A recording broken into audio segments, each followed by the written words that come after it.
Welcome back, and if this is your first time, welcome to my channel. I post content like this about once a week. Be sure to subscribe if you like this video, if you haven't already, and then also feel free to follow me on Instagram. Here's a screenshot of my page. I don't know if that's somewhere. Screenshot of my page. So for this video, I'm going to be going over what's in my camera bag. I know some people are big fans of those videos. Other people are like, I don't care what's in your camera bag. That's great. I don't care. I actually enjoy them just to see what other people carry. I know some people have higher end equipment in their camera bags. I'm more of a thrift photographer, if you will. A lot of the things I get are lower end, or I luck out and find something. So yeah, let's jump into it. So first things first, this is my camera bag. This bag I actually got from a thrift store for about $8 when I was still living in Virginia, and it's obviously not meant for a camera bag, but I thought it was simplistic. I like the straps in the front to secure it down, and yeah, so I turned it into a camera bag.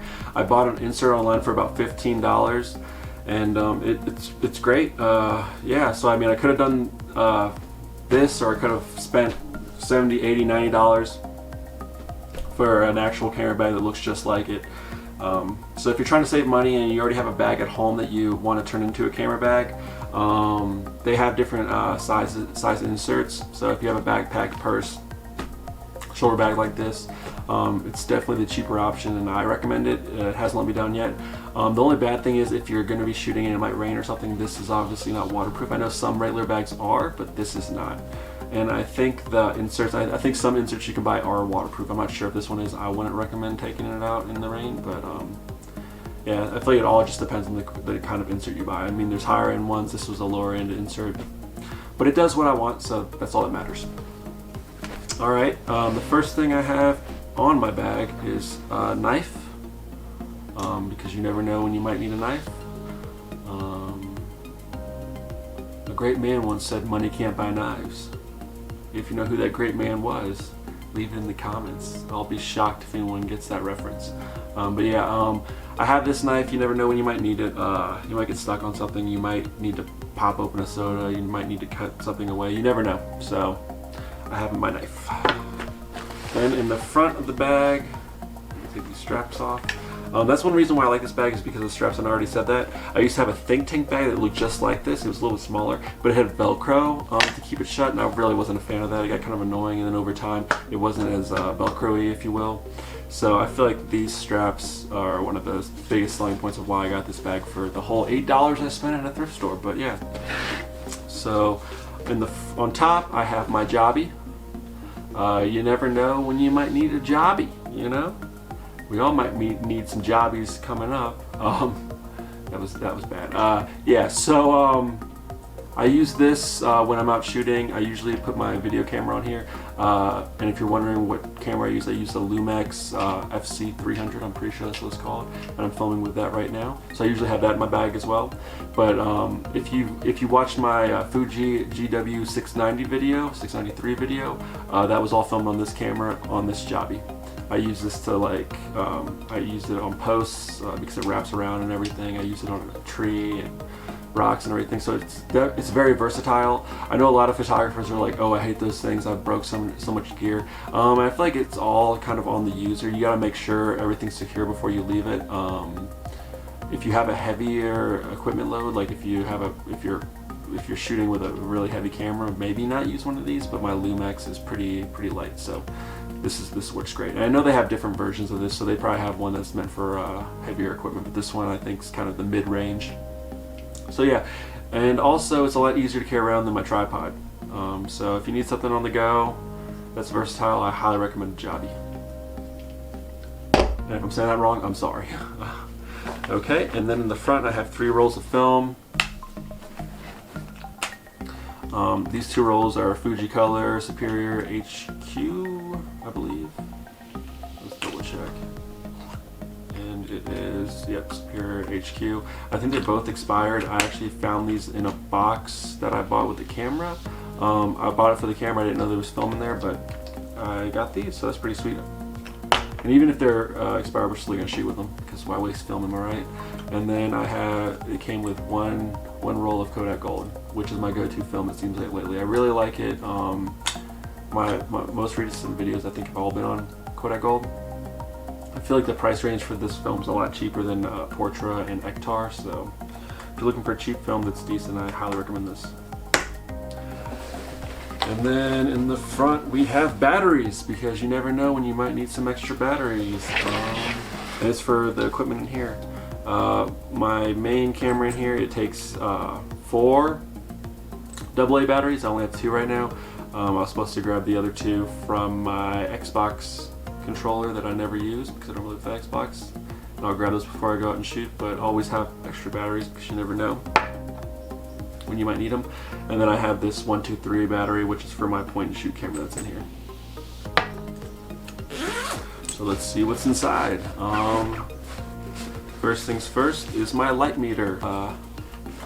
This thing comes in really handy. I've used on my phone light meters and everything, but I feel like this is definitely your best bet. I've had people ask why do you use light meter if you have a light meter on your camera, but lately a lot of the cameras I've been shooting with are a lot older, and I feel like the light meters aren't as reliable as this is. So I always like to double check what my camera might be reading compared to this read. So definitely recommend this light meter. This is actually the second one of this model that I've owned. The first one I sold with all my digital camera supplies, and then my sister was kind enough to get me this for Christmas a few years back, and I've been using it ever since. So thank you, Sarah, I appreciate it. Probably one of the best gifts I got. Yeah, so there's that. I also have earphones, because you never know when you might want to listen to something if you're hiking or you just want to listen to something. You never know. I don't recommend using these while driving because I'm pretty sure that's illegal, but I see people doing it all the time. But yeah, you never know when you might want to listen to something and not disturb other people, so earphones come in handy. Definitely when I'm flying. That's next. So next thing I have is this air blaster, if you will. I know it has different names. I know a lot of people are still like, what is this called? I'm pretty sure air blaster is no, not air, dust blaster, because you blast that dust away. I really like this. I had a smaller one that just didn't have enough power. With this one, it blows a lot better. My dog hates this thing. Whenever I pull it out, she loses her shit. So if you have a dog, be careful when you use this. She might attack you. Or maybe your dog's just more chill than mine. I don't know. I don't know your dog, but my dog is not a fan of this. Okay, and then I have lens wipes. These are great. I'm not gonna lie, I've used my shirt before when cleaning lenses, but I don't recommend that because you don't really know if you're out in the woods or just you haven't showered, or if your shirt's a couple days old, you know, and there's like stuff on it, it might scratch your lens or your filter that's on your lens. These I feel like are definitely a safer bet, especially if you leave them in the plastic and you shake it out or whatever. But yeah, and they're really cheap. This actually came in a pack of batteries that I got for my Canon 5D recently, so highly recommend having lens wipes on you. Then a power pack, because you never know when you might need to give something more power. This one I use for my phone and then also for my my earphones. I'm sure I can use it for other things if need be. It doesn't hold a whole lot of juice, but it's enough for what I need. So definitely recommend having one of those. An SD card, an SDCF card. I don't know why this is in here because nothing in here is digital. But if you shoot digital, be sure to always carry extra memory cards because you never know when one might fail you. I've had, I think I've only had like 2 memory cards ever fail me. But yeah, enough about that. So my point and shoot camera that I have on me is the Yashica T4. If you watched my most recent video, it was this camera versus the Canon SureShot Supreme. I'm not gonna lie, I probably have the Canon in here, but the only reason I don't is because this has more flash options, so that comes in handy. I think the photo quality is better on the SureShot Supreme Canon, but yeah, just because this has more options, it's more versatile. I feel like this is why I have it in my bag. Then last but not least, my main camera. I have the Nikon F100 in here. I just recently acquired this camera. I've wanted one for a long time. I used to work in a studio in Virginia before I moved out here to New Mexico, and all they shot was Nikon. They shot Nikon D700s over there, and I feel like the layout of that camera is very similar to this, so I feel like the learning curve isn't going to be that hard for me. and also I've just heard great things about this camera. Granted, when I got this camera, the back was really sticky, and it seems like it's starting to get sticky again a little bit, but I've tried multiple things to get that stick away.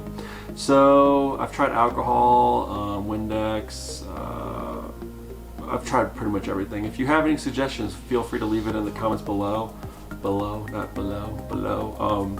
And I'll definitely give it a try, but as of right now, I think Windex has done the best. I'm not endorsing you to use Windex on your cameras, but I think that worked best on this so far. And the lens I have on this camera body right now is the Nikon 50mm 1.8 lens. It's a pancake lens. I got this off my Nikon EM just so there'd be a lens on here. I recently acquired an autofocus lens, which should be coming in any day now. The reason for that is I just feel like instead of having to manually focus things, being able to autofocus will let me focus more on the composition of the image and less on worry about focusing. So definitely excited to use this, and I think my next video is probably going to be on this camera. We will see. Depending on my developing situation, I might have to switch over to digital for a couple videos, and if you're not into digital, I'm sorry. Don't worry, we'll get back to film, but yeah, we will see what happens. But yeah, so that's my main camera for right now, and that's pretty much everything that's in my bag. If you have any questions about anything that I showed you today, feel free to leave a comment below and I'll get back to you as soon as possible.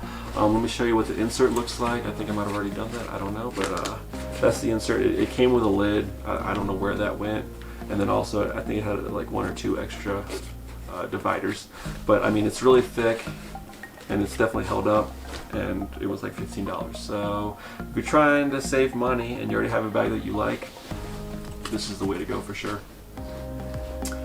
So thanks for watching what's in my bag, and we will see you next time. Until then.